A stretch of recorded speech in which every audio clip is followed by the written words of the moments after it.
Yang jawab salam saya paling keras, insya Allah saya doakan ditambah rezekinya.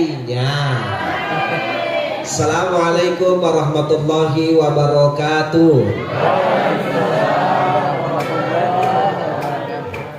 Alhamdulillah, alhamdulillahilladzi ja'ala syahrul ramadan syahrul rahmah, syahrul mubarak, syahrul tarbiyah, wa syahrul maghfirah. Asyhadu an la ilaha illallah wa asyhadu anna muhammadar rasulullah. Allahumma salli ala sayyidina Muhammadin wa ala alihi wa sahbihi wa mawala, wa la hawla wa la quwata illa billah. Hadratul mukarramin, ma'asyiral muslimin wal muslimat yang saya hormati, saya menuju ke belakang dulu. Mulai dari sisi kiri Bapak Pembina KKST Kabupaten Asmat, menyusul Ketua MUI Kabupaten Asmat, menyusul Ketua KKST Kabupaten Asmat, di sampingnya lagi kita sudah tahu tuh siapa, Ketua PHBI Kabupaten Asmat. Dan yang di samping lagi, karena beliau juga ada di samping ini, iya, Imam keluarga besar KKST Kabupaten Asmat, ibu-ibu majelis taklim Wakatobi yang sama dimuliakan oleh Allah Subhanahu wa taala. Tiada untaian kalimat kesyukuran, kalimat kebahagiaan yang paling pantas untuk kita ucapkan keluar dari mulut kita, melainkan lantunan kalimat thayyibah, alhamdulillahi rabbil alamin, sebagai wujud kesyukuran kita atas begitu banyak nikmat karunia yang masih Allah titipkan, yang masih Allah anugerahkan untuk kita. Salawat dan salam kita haturkan keharimaan baginda Rasulullah Muhammad sallallahu alaihi wasallam, dan semoga salawat yang senantiasa kita lantunkan insya Allah menjadi tanda dan bukti cinta kita kepada beliau, karena beliau sejatinya sudah sangat cinta mati kepada kita umatnya. Jadi langsung saja, mulai dari tahun lalu saya safari dakwah di kota Agas Kabupaten Asmat ini, hingga yang kedua kalinya saya datang. Saya memperhatikan aktivitas-aktivitas utamanya pada saat kegiatan-kegiatan Ramadan. Itu kita harus akui dan kita acungkan jempol kepada ibu-ibu. Karena saya lihat ibu-ibu ini memang yang paling sibuk dan yang paling luar biasa pengorbanannya. Apalagi di bulan suci Ramadan ini, ibu-ibu memang mulai dari bangun subuh sampai mau tidur lagi tidak berhenti pengorbanannya untuk melayani suami dan untuk melayani keluarga-keluarga di rumah. Maka saya mau memberi motivasi kepada ibu-ibu dulu, supaya pengorbanannya ibu ini, ibu paham apa yang Allah gantikan untuk kerja kerasnya ibu selama bulan Ramadan.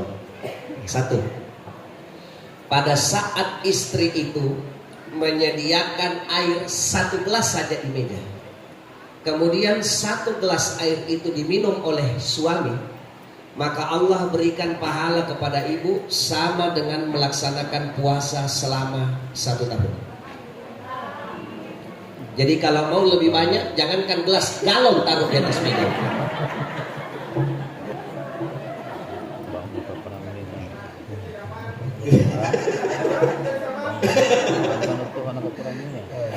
Kemudian yang kedua, pada saat istri itu menyediakan makanan kepada suami, lalu makanan itu dimakan oleh suami, maka Allah memberikan pahala ibu setara melaksanakan haji dan umroh ke Baitullah.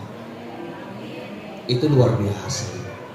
Dan apabila ibu-ibu juga membantu suami untuk mendidik anak-anak, selama ibu mendidik anak, mulai dari nafas keringat yang keluar, itu Allah hitung sebagai untaian kalimat tasbih di sisi Allah Subhanahu wa ta'ala. Mau yang lebih hebat lagi, Bu?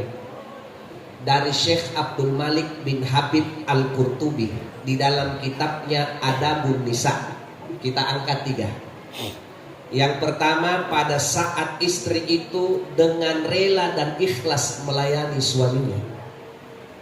Makanya mohon maaf, melayani di sini dalam artian istri bekerja sama tim dengan suami. Mengerti maksud saya, Bu? Mengerti? Minta jatah. Ya. Dengan ikhlas dan sukarela melayani suami, maka Allah akan memberikan pahala kepada istri itu sama dengan melaksanakan ibadah haji dan umroh sebanyak 200 kali. Masya Allah. Iya. Kemudian Allah catatkan pahala kebaikan sebanyak 200 ribu.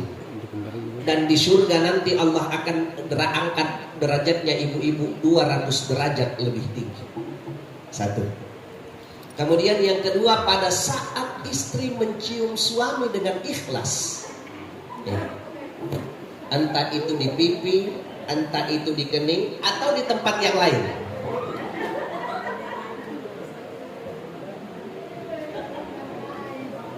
iya, maka Allah akan hindarkan istri itu dari jilatan api neraka. Kemudian kelak di surga, setiap ciumannya istri kepada suami, setiap ciuman istri kepada suami, Allah bangunkan satu kota di surga. Jadi kalau Paitua tidak punya kesempatan jadi bupati di Asmat, bisa jadi bupati di surga nanti. Ya. Kemudian yang ketiga, pada saat istri itu menyisir rambut suami dan mencium kepala suami, jadi bukan cuma suami yang harus cium istri, istri juga ibu harus cium kepalanya suami. Apa balasannya? Allah berikan pahala sebanyak helai rambut yang ada pada suami. Kemudian setiap helai rambut itu Allah hitung dan Allah tanamkan nanti di surga satu pohon kurma. Ustadz, yang jadi pertanyaan, bagaimana kalau saya Paituah kepala sudah tidak punya rambut lagi? Pokoknya nanti Allah yang atur saja. Makanya apapun yang ibu-ibu kerjakan, apapun yang ibu-ibu korbankan selama bulan Ramadan ini, Allah berikan ganjaran kebaikan yang sangat luar biasa. Alhamdulillah. Rajin layani suami, rajin cium suami. Tapi nanti sudah buka baru dicium ya. Tujuan kita mendapati yang namanya bulan Ramadan ini adalah satu, Pak. La'allakum tattaqun. Agar kita mendapatkan predikat tertinggi di sisi Allah, yaitu predikatnya orang-orang yang bertakwa. Apa hebatnya orang yang bertakwa sehingga derajat orang yang takwa ini paling tinggi di sisi Allah? Kita buka di dalam surah Al-Imran ayat 133 dan ayat 134. Di situ Allah memberikan informasi, wasari'u ila maghfiratin mir rabbikum wa jannatin arduhas samawati wal ard uiddat lil muttaqin. Allah katakan, bersegeralah engkau untuk menggapai maghfirah Allah. Berarti orang yang bertakwa adalah orang yang apabila ia melakukan kesalahan, ia tidak malu dan akan segera cepat-cepat untuk mengakui dan meminta maaf atas segala kesalahannya. Ia cepat-cepat untuk mengucapkan kalimat istighfar astaghfirullahaladzim dan bertaubat kepada Allah. Sehingga pada saat orang itu beristighfar dan bertaubat, maka Allah bersihkan dosa-dosanya. Dan apabila ia sudah dalam keadaan bersih, maka Allah berikan ia jaminan surga yang luasnya seperti langit dan bumi. Dan itu hanya diperuntukkan kepada orang-orang yang bertakwa. Pertanyaan selanjutnya, Pak Ustadz, apa ciri-cirinya orang yang bertakwa? Disambung di ayat 134 ada 3 di situ ibu. Yang pertama, alladzina yunfikuna fis-sarra'i wat-dharra'i, adalah mereka yang dengan ringan mengeluarkan hartanya dalam 2 keadaan, dalam keadaan lapang dan dalam keadaan sempit. Berarti tidak ada alasan untuk berbagi, tidak ada alasan untuk memberi, tidak ada alasan untuk berinfak, dan tidak ada juga halangan untuk bersedekah. Maka jangan tunggu kaya baru kita bersedekah, tapi bersedekah dan berinfaklah dari sekarang. Insya Allah kita pasti akan dikayakan. Insya Makanya ibu, bu, support suaminya untuk selalu berinfak di masjid ibu ya.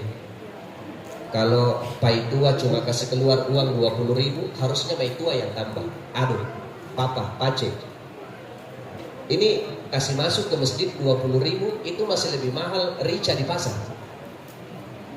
Sini saya tambah lagi 30.000, jadi kasih masuk 50.000 di celengan masjid. Pahalanya luar biasa, dikalikan 10 sampai dengan 700 kali lipat. Cuma kadang ada istri terbalik.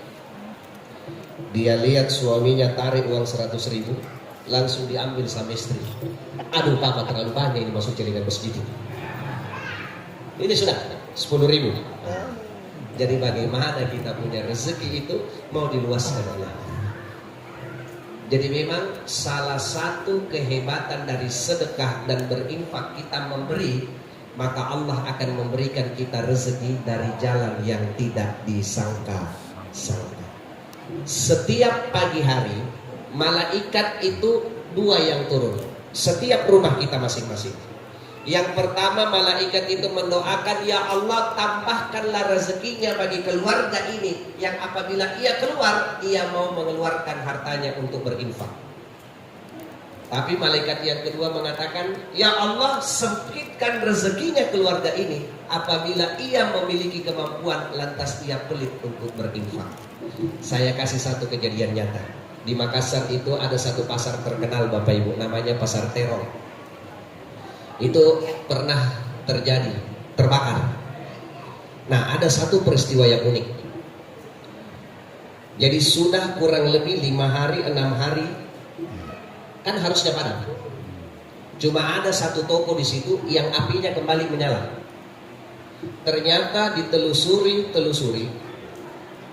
suatu ketika sebelum ini pasar terbakar, ada satu orang tua yang datang ke toko itu. Dia cuma minta air putih saja 1 gelas. Cuma mungkin yang punya toko atau penjaganya toko itu sibuk, jadi dia tidak ladeni, jadi dia suruh pergi. Akhirnya dia pergi ke toko sebelahnya lagi. Dia minta di situ air putih 1 gelas, diambilkan ia 1 botol air, dan orang tua ini minum. Disisakan setengah. Apa kata orang tua ini? Ini saya simpan, jangan sampai kalau terbakar itu toko di sebelah, pakai air ini untuk padamkan. Dan terjadi. Sampai sekarang itu air belum diketahui di mana tempatnya, dan itu orang tua tidak didapat juga di mana sekarang rimbanya. Artinya apa? Sedekah sekecil apapun itu pasti Allah berikan berkah. Kemudian ciri orang yang bertakwa yang kedua, kita singkat karena sudah mau masuk waktu ini jam 17.50. Tolong ingatkan saya, lebih penting buka puasa daripada ceramah ini Pak. Sudah buka kan? Sudah buka? Oh, tambah sedikit lagi. Kalau ketua PH bilang tambah sedikit, kita tambah. Kemudian yang kedua, wal kadhiminal ghaidh. Orang yang bertakwa itu adalah orang yang mampu mengendalikan dan menahan gejolak amarah yang membara di dalam dirinya. Ibu, Pak, bukankah pada saat kita berpuasa bukan hanya menahan lapar dan haus saja, tapi juga menahan marah? Ada orang Pak, istri yang kuat menahan lapar, yang kuat menahan haus, tapi menahan cerewetnya itu di bulan Ramadan. Wah, tidak bisa.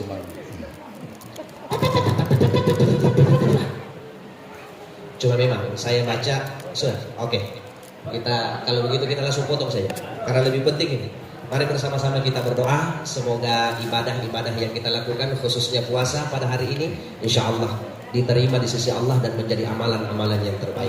Bismillahirrahmanirrahim. Allahumma laka sunnah wa bika amanna wa ala rizqika aftarna, dhahaba dhama'u wa batallatil uruq wa tabatal ajru insyaallah taala. Selamat berbuka puasa. Akhirul kalam, hadanallahu wa iyyakum ila sabilis salam. Tsumma assalamu alaikum warahmatullahi wabarakatuh.